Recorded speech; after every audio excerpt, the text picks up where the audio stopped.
final.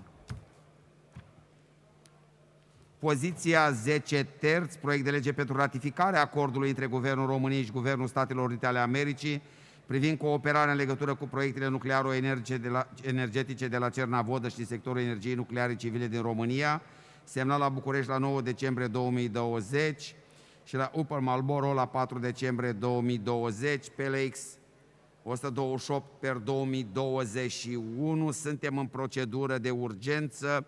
Are cuvântul reprezentantul Comisiei sesizate în fond, Comisia pentru Industrii și Servicii. Cum?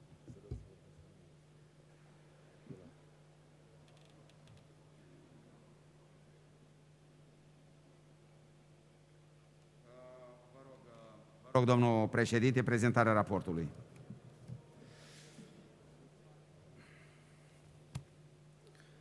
Mulțumesc, domnule președinte.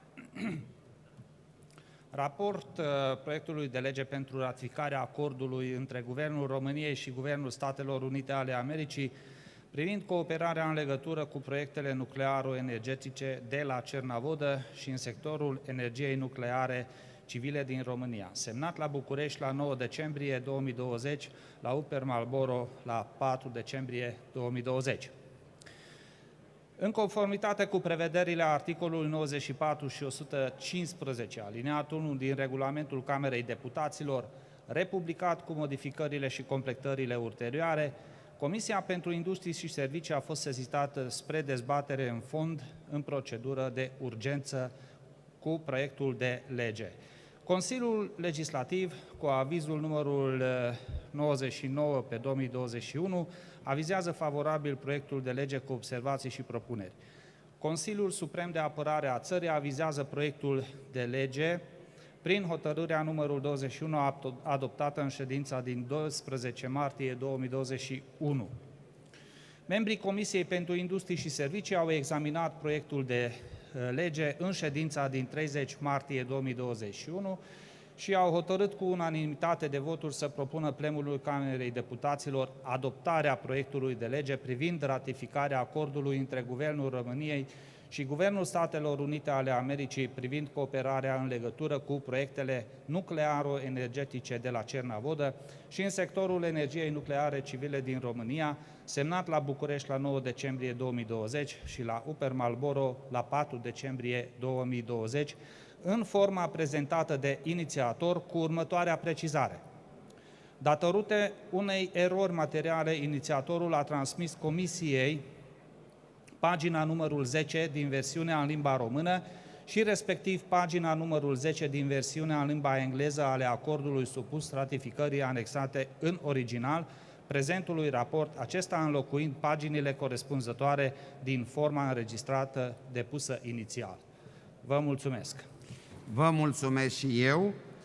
Intrăm pe dezbateri generale și aș vrea să-l invit pe domnul deputat Virgil Popescu, în calitate de ministru și semnatar a acestui acord, reprezentant al Guvernului României, să facă precizări și să ne aducă la cunoștință elemente care țin de acest acord încheiat între Guvernul României și Guvernul Statelor Unite. Domnule ministru, vă rog. Mulțumesc, domnule președinte de ședință, doamnelor și domnilor colegi deputați. În octombrie, la Washington, am parafat acest acord interguvernamental între Guvernul României și Guvernul Statelor Unite, un acord de o importanță deosebită care întărește latura economică, respectiv energetică, a parteneriatului strategic pe care îl avem cu Statele Unite ale Americii. El vine ca o continuare firească a parteneriatului și a laturii și cooperării militare foarte bună între cele două state, între România și Statele Unite ale Americii. Am notificat Comisia Europeană cu parafarea acestui acord, am obținut aprobarea Comisiei Europene, iar în decembrie, în paralel la București și în Statele Unite, acest acord interguvernamental a fost semnat. Practic, astăzi, vă rog să votați acest acord interguvernamental. Este o realizare a României în parteneriatul strategic cu Statele Unite ale Americii, o colaborare în domeniul energetic și în domeniul nuclear civil, atât pentru România cât și pentru Statele Unite ale Americii. În paralel cu acest acord, trebuie să știți, Am semnat inclusiv un memorandum între Guvernul României și US Exim, Banca de Export-Import a României, obținând o linie de finanțare de 7 miliarde de dolari pentru proiecte în domeniul nuclear și domeniul energetic. Practic, astăzi vom pune bazele și vom merge mai departe în implementarea acestui acord. În paralel lucrăm pentru finalizarea unui consorțiu între România, Statele Unite ale Americii, Canada și Franța pentru a realiza reactoarele 3 și 4 de la Cernavodă și a întări această colaborare în domeniul nuclear. Vă mulțumesc! Vă mulțumesc și eu. Elemente consistente și bine de știut. Și acum, dintre colegi, dezbateri generale din partea grupului parlamentar AUR, domnul deputat Muncaciu Sorin Titus. Vă rog.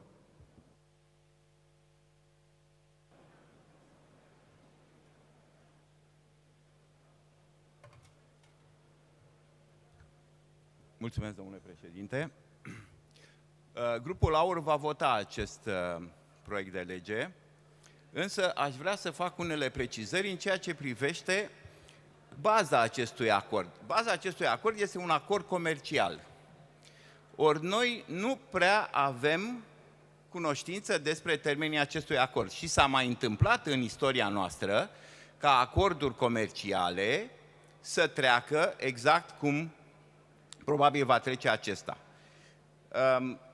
Întâmplarea face ca să am o oarecare experiență cu cetățenii din Cernavodă și povestea lor este destul de, cum să vă spun, au avut un buget de 7 milioane de euro, 8 milioane de euro, pentru că n-au reușit să fiscalizeze clădirile din această centrală atomică și nucleară, iar după ce au reușit să fiscalizeze aceste clădiri, bugetul lor a devenit de 80 de milioane de euro. De aceea este foarte important să știm datele și anumite detalii despre aceste condiții ale tratatului comercial. Vă mulțumesc. Acum nu cred că tratatul acesta surprinde elemente care țin de impunerea locală.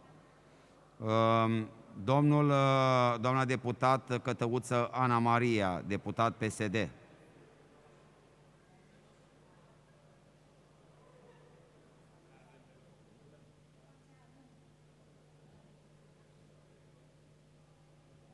Vă rog.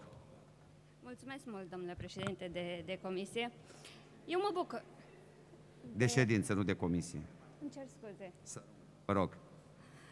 Am și emoții, așa e la primul mandat. Vă rog frumos. Eu vreau să vă spun că mă bucur foarte mult că astăzi ratificăm acest acord, pentru că în cei 24 de ani de parteneriat strategic între România și Statele Unite, în principal ne-am axat pe dimensiunea militară, ceea ce a fost un lucru bun, ne-a asigurat o ancoră strategică, dar nu este suficient. Eu sper ca acordul de azi să fie un precursor pentru întărirea dimensiunii economice și, de ce nu, de transfer de tehnologie dintre statele noastre. Și mai vreau să spun ceva.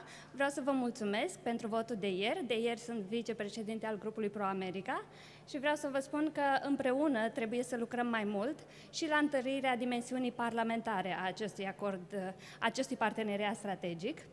Și aș vrea să felicit numirea unui nou ambasador la Washington, român la Washington.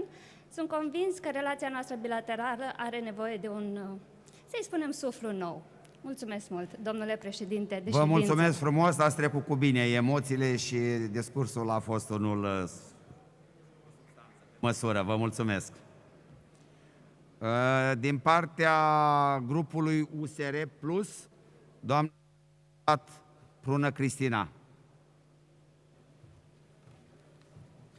Vă mulțumesc frumos, domnule președinte de ședință. Stimați colegi, avem astăzi în fața noastră un proiect cu o miză strategică pentru România deosebit de importantă, ratificarea acordului dintre Guvernul SUA și Guvernul României privind cooperarea în domeniul nuclearo-energetic și în domeniul energetic nuclear civil.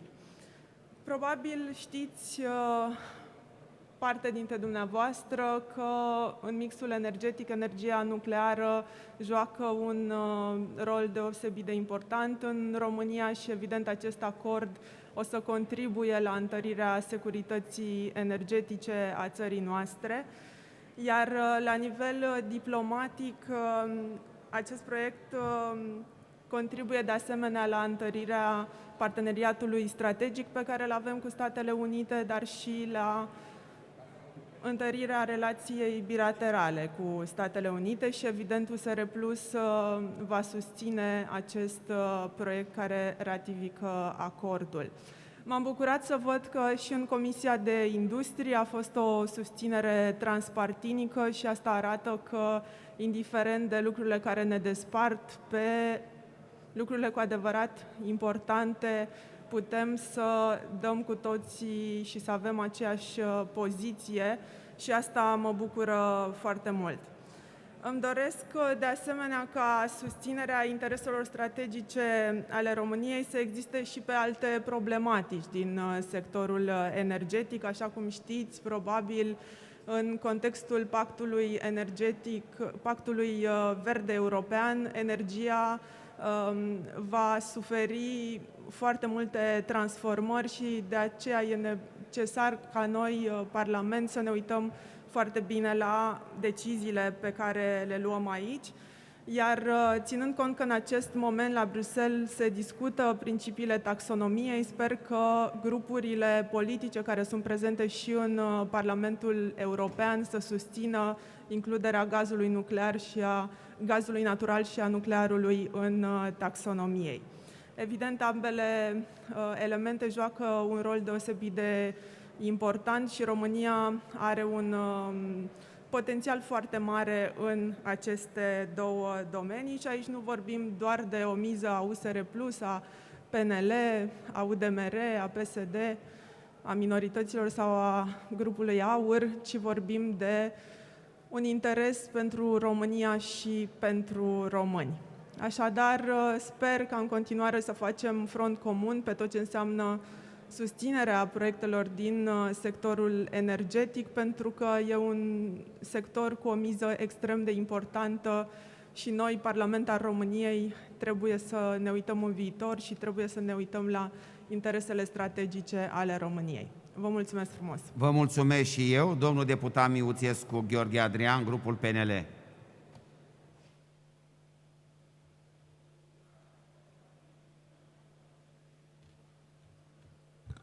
Mulțumesc frumos, domnule președinte.